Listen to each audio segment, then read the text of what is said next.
ಅನುಗ್ರಹ ಪ್ರಾಪ್ತಿಯಾಗುತ್ತದೆ. ಈ ದಿನ ಚಿನ್ನ ಖರೀದಿ ಮಾಡಿದ ಮೇಲೆ ಮನೆಯಲ್ಲಿ ಎಲ್ಲಿಟ್ಟರೆ ಬಂಗಾರ ವೃದ್ಧಿಯಾಗುತ್ತದೆ. ಚಿನ್ನ ಖರೀದಿ ಮಾಡಲು ಶುಭ ಸಮಯ ಹಾಗೂ ಈ ದಿನದ ಮಹತ್ವ ಏನೆಂದು ಈಗ ತಿಳಿಯೋಣ. ಅಕ್ಷಯ ಎಂದರೆ ಎಂದಿಗೂ ಕಡಿಮೆಯಾಗದ ಎಂದರ್ಥ. ಗುರುಗ್ರಹವು ಲೋಹದಲ್ಲಿ ಚಿನ್ನವನ್ನು ಪ್ರತಿನಿಧಿಸುತ್ತದೆ. ಬೃಹಸ್ಪತಿ ಗುರುವಿಗೆ ತೃತೀಯ ಎಂಬ ಹೆಸರು ಕೂಡ ಇದೆ. ಗುರುವಿನ ಸಂಖ್ಯೆ 3. ಅಕ್ಷಯ ತೃತೀಯವು 15 ತಿಥಿಗಳಲ್ಲಿ 3ನೆಯ ತಿಥಿಯಾಗಿದೆ. ಆದ್ದರಿಂದ ಅಕ್ಷಯ ತೃತೀಯ ದಿನದಂದು ಬಂಗಾರ ಮನೆಗೆ ತಂದರೆ ತುಂಬಾ ಒಳ್ಳೆಯದು. ಅಕ್ಷಯ ತೃತೀಯ ದಿನದಂದು ಮಹಾಲಕ್ಷ್ಮೀ ದೇವಿ, ಮಹಾವಿಷ್ಣು, ಕುಬೇರ ದೇವ, ಗಣಪತಿಯನ್ನು ವಿಶೇಷವಾಗಿ ಪೂಜಿಸಿದರೆ ವರ್ಷ ಪೂರ ನೆಮ್ಮದಿ, ಸುಖ, ಸಂಪತ್ತು ನಿಮ್ಮದಾಗುತ್ತದೆ. ಅಕ್ಷಯ ತೃತೀಯ ದಿನದಂದು ಶುಭ ಕಾರ್ಯಗಳನ್ನು ಮಾಡಬಹುದು.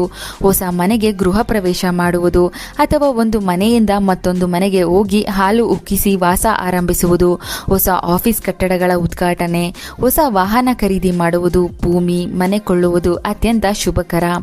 ಅಕ್ಷಯ ತೃತೀಯ ತಿಥಿ ಸಮಯ ಏಪ್ರಿಲ್ 29 ಮಂಗಳವಾರದ ದಿನ ಸಂಜೆ 5:31 ಪ್ರಾರಂಭವಾಗಿ ಏಪ್ರಿಲ್ 30 ಬುಧವಾರ ಮಧ್ಯಾಹ್ನ 2:12 ಮುಕ್ತಾಯವಾಗುತ್ತದೆ. ನೀವು ಅಕ್ಷಯ ತೃತೀಯ ದಿನದಂದು ದೇವರ ಪೂಜೆಯನ್ನು ಮಾಡಲು ಶುಭ ಸಮಯ ಯಾವುದೆಂದರೆ ಏಪ್ರಿಲ್ 30 ಬೆಳಗ್ಗೆ 5:41 ಮಧ್ಯಾಹ್ನ 12:18. ಚಿನ್ನ ಖರೀದಿ ಮಾಡಲು ಶುಭ ಸಮಯ ಯಾವುದೆಂದರೆ ಬೆಳಿಗ್ಗೆ 6:12 ಮಧ್ಯಾಹ್ನ 2:12 ಒಳಗೆ ಬಂಗಾರ, ಬೆಳ್ಳಿ ಖರೀದಿ ಮಾಡಬಹುದು. ಈ ದಿನ ಬಂಗಾರ ಖರೀದಿ ಮಾಡಿ ಮನೆಗೆ ತಂದಾಗ ಮೊದಲು ಅಮೃತಕ್ಕೆ ಸಮನಾದ ಶುದ್ಧ ಹಾಲಿನಿಂದ ಚಿನ್ನವನ್ನು ತೊಳೆದು ನಂತರ ನೀರಿನಿಂದ ತೊಳೆದು ಬಟ್ಟೆಯಿಂದ ಒರೆಸಿ ಮಹಾಲಕ್ಷ್ಮೀ ದೇವಿಯ ಮುಂದೆ ಇಡಬೇಕು. ಅದು ಕೂಡ ಕುಬೇರನ ದಿಕ್ಕಾದ ಉತ್ತರ ದಿಕ್ಕಿನಲ್ಲಿ ನೀವು ಖರೀದಿ ಮಾಡಿ ತಂದ ಬೆಳ್ಳಿ, ಬಂಗಾರವನ್ನು ಇಟ್ಟರೆ ತುಂಬಾ ಒಳ್ಳೆಯದು. ಮನೆಗೆ ತಂದ ಚಿನ್ನ, ಬೆಳ್ಳಿಯನ್ನು ಈ ವಿಧಾನ ಅನುಸರಿಸಿ ಶುದ್ಧಿ ಮಾಡಿ ಉತ್ತರ ದಿಕ್ಕಿನಲ್ಲಿಟ್ಟರೆ ಮಹಾಲಕ್ಷ್ಮಿ ಹಾಗೂ ಕುಬೇರ ದೇವರ ಅನುಗ್ರಹದಿಂದ ಮತ್ತೆ ಮತ್ತೆ ಬಂಗಾರ ಕೊಳ್ಳುವ ಶಕ್ತಿ ಹೆಚ್ಚಾಗಿ ಮನೆಗೆ ಐಶ್ವರ್ಯ ಪ್ರಾಪ್ತಿಯಾಗುತ್ತದೆ.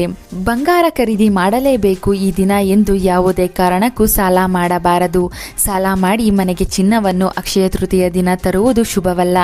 ಇದರಿಂದ ಸಾಲಗಳು ಹೆಚ್ಚಾಗಿ ಕಷ್ಟಗಳು ವೃದ್ಧಿಯಾಗುತ್ತದೆ. ಉಳ್ಳವರು ಚಿನ್ನ, ಬಂಗಾರ, ಬೆಳ್ಳಿ ಮನೆಗೆ ತಂದರೆ ಇರದವರು ಏನು ಮಾಡಬೇಕು? ಬಂಗಾರಕ್ಕೆ ಸಮನಾದ ಕೆಲವು ಮಂಗಳಕರ ವಸ್ತುಗಳನ್ನು ಈ ದಿನ ಮನೆಗೆ ತಂದರೆ ಚಿನ್ನ ತಂದಷ್ಟೇ ಫಲಗಳು ಪ್ರಾಪ್ತಿಯಾಗುತ್ತದೆ. ಈ ದಿನ ಮನೆಗೆ ತರಬೇಕಾದ ಮೊಟ್ಟ ಮೊದಲ ವಸ್ತು ಎಂದರೆ ಅದು ಬಾರ್ಲಿ. ಬಾರ್ಲಿಯನ್ನು ಕನಕ ಎಂದು ಕರೆಯಲಾಗುತ್ತದೆ. ಚಿನ್ನಕ್ಕೆ ಸಮನಾದ ಪದಾರ್ಥವೆಂದರೆ ಅದು ಬಾರ್ಲಿ. ಈ ದಿನ ಬಾರ್ಲಿಯನ್ನು ಮನೆಗೆ ತಂದು ಲಕ್ಷ್ಮೀ ದೇವಿಯ ಮುಂದಿಟ್ಟು ಪೂಜಿಸಿ ನಂತರ ದುಡ್ಡು ಇಡುವ ಜಾಗದಲ್ಲಿ ಒಂದು ಬಟ್ಟೆಯಲ್ಲಿ ಕಟ್ಟಿ ಇಡಬೇಕು. ನಿತ್ಯ ಪೂಜೆ ಮಾಡುವಾಗ ಈ ಬಾರ್ಲಿ ಮೂಟೆಗೂ ಪೂಜಿಸಬೇಕು. ಅಕ್ಷಯ ತೃತೀಯ ದಿನ ಮನೆಗೆ ತರಬೇಕಾದ 2ನೇ ವಸ್ತು ಎಂದರೆ ಹೊಸ ಪೊರಕೆ. ಮಹಾಲಕ್ಷ್ಮಿ ಸ್ವರೂಪವಾದ ಪೊರಕೆಯನ್ನು ಈ ದಿನ ಮನೆಗೆ ತಂದರೆ ತುಂಬಾ ಒಳ್ಳೆಯದು. ಈ ದಿನ ಮನೆಗೆ ತರಬೇಕಾದ 3ನೇ ವಸ್ತು ಎಂದರೆ ಮಹಾಲಕ್ಷ್ಮಿ ದೇವಿಗೆ ಅತ್ಯಂತ ಪ್ರಿಯವಾದ ಹಳದಿ ಬಣ್ಣದ ಕವಡೆಗಳು. ಈ ದಿನ ಮನೆಗೆ ಕವಡೆಗಳನ್ನು ತಂದು ಮಹಾಲಕ್ಷ್ಮಿ ದೇವಿ ಮುಂದಿಟ್ಟು ಪೂಜಿಸಿ ನಂತರ ಬೀರುವಿನಲ್ಲಿ ಕವಡೆಗಳನ್ನು ಎತ್ತಿಡಿ. 2 ಕವಡೆಗಳನ್ನು ನಿಮ್ಮ ಪರ್ಸಿನಲ್ಲಿ ಇಟ್ಟುಕೊಳ್ಳಿ. ಇದರಿಂದ ಆರ್ಥಿಕ ಸಮಸ್ಯೆಗಳು ದೂರವಾಗುತ್ತದೆ. ಅಕ್ಷಯ ತೃತೀಯ ದಿನ ಮನೆಗೆ ತರಬೇಕಾದ 4ನೇ ವಸ್ತು ಎಂದರೆ ಅದು ಕಲ್ಲುಪ್ಪು. ಉಪ್ಪು ಮಹಾಲಕ್ಷ್ಮಿ ದೇವಿ ಸ್ವರೂಪ. ಈ ದಿನ ಬಿಳಿ ಬಣ್ಣದಲ್ಲಿರುವ ಕಲ್ಲುಪ್ಪನ್ನು ಮನೆಗೆ ತಂದರೆ ಮಹಾಲಕ್ಷ್ಮಿ ಅನುಗ್ರಹ ಪ್ರಾಪ್ತಿಯಾಗುತ್ತದೆ. ಅಕ್ಷಯ ತೃತೀಯ ದಿನ ಮನೆಗೆ ತರಬೇಕಾದ 5ನೇ ವಸ್ತು ಎಂದರೆ ಹಳದಿ ಬಣ್ಣದ ವಸ್ತ್ರ.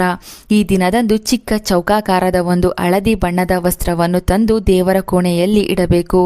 ಇದರಿಂದ ಮನೆಯಲ್ಲಿ ಸಂಪತ್ತು ವೃದ್ಧಿಯಾಗುತ್ತದೆ. ಅಕ್ಷಯ ತೃತೀಯ ದಿನ ಮನೆಗೆ ತರಬೇಕಾದ 6ನೇ ವಸ್ತು ಎಂದರೆ ಮಣ್ಣಿನ ಮಡಕೆ ಅಥವಾ ಪಾತ್ರೆ. ಈ ದಿನದಂದು ಮಣ್ಣಿನಿಂದ ತಯಾರು ಮಾಡಿದ ನೀರು ಕುಡಿಯುವ ಮಡಕೆಯನ್ನು ಅಥವಾ ಚಿಕ್ಕದಾದ ಮಣ್ಣಿನ ಪಾತ್ರೆಯನ್ನು ಮನೆಗೆ ತರಬೇಕು. ಪೂಜೆಯಲ್ಲಿ ಈ ಮಡಕೆಯನ್ನು ಇಟ್ಟು ಪೂಜಿಸಿ ನಂತರ ಕುಡಿಯುವ ನೀರು ತುಂಬಿ ಬಳಸುತ್ತಾ ಬರಬೇಕು. ಚಿಕ್ಕ ಪಾತ್ರೆ ತಂದಿಟ್ಟರೆ ದೇವರ ಕೋಣೆಯಲ್ಲಿ ಅದಕ್ಕೆ ಕಲ್ಲುಪ್ಪು ಹಾಗೂ ಸ್ವಲ್ಪ ನಾಣ್ಯಗಳನ್ನು ತುಂಬಿಸಿ ಪೂಜಿಸಿ. ಇದರಿಂದ ಹಣದ ಅಭಾವ ಮನೆಯಲ್ಲಿ ಎಂದಿಗೂ ಉಂಟಾಗುವುದಿಲ್ಲ. 7ನೇಯದಾಗಿ ಪೂಜೆಗೆ ಬೇಕಾದ ಮಂಗಳಕರ ವಸ್ತುಗಳನ್ನು ಕೂಡ ಈ ದಿನ ಮನೆಗೆ ಖರೀದಿ ಮಾಡಿ ತರಬಹುದು. ಕುಂಕುಮ, ಅರಿಶಿನ, ದೀಪದ ಎಣ್ಣೆ, ದೀಪಕ್ಕೆ ತುಪ್ಪ, ಮಣ್ಣಿನ ದೀಪಗಳು, ರಂಗೋಲಿ, ದೀಪದ ಬತ್ತಿಗಳು, ಕಾಮಾಕ್ಷಿ ದೀಪ ಹೀಗೆ ಇವುಗಳಲ್ಲಿ ಯಾವುದನ್ನಾದರೂ ಮನೆಗೆ ತಂದರೆ ಅತ್ಯಂತ ಶುಭದಾಯಕ. ಈ ದಿನ ಪಾದರಕ್ಷೆ, ಛತ್ರಿ ದಾನವನ್ನು ಮಾಡುವುದರಿಂದ ಸಾಕ್ಷಾತ್ ಮಹಾಲಕ್ಷ್ಮಿ ಹಾಗೂ ವಿಷ್ಣು ದೇವರ ಅನುಗ್ರಹ ನಿಮಗೆ ಲಭಿಸಿ ಸಕಲ ಪಾಪಗಳು ದೂರವಾಗಿ ಪುಣ್ಯ ಫಲ ಲಭಿಸುತ್ತದೆ. ಕಷ್ಟಗಳೆಲ್ಲ ದೂರವಾಗುತ್ತದೆ.